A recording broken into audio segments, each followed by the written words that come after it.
In this video, I'm going to show you how to clear cache on Twitter.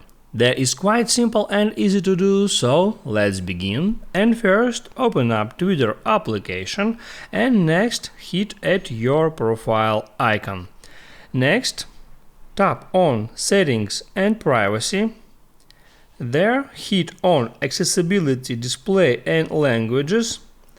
And there go into Data Usage. Now here at the very bottom there is storage section, and there you can hit on media storage and there hit on clear media storage, then confirm it, and that action delete all your media that's saved on Twitter cache, like photos. If you use Twitter frequently, this storage can be very huge. And also you can go into web storage and there hit on clear all web storage and then confirm it, and now all the storages, media and web, has been cleared.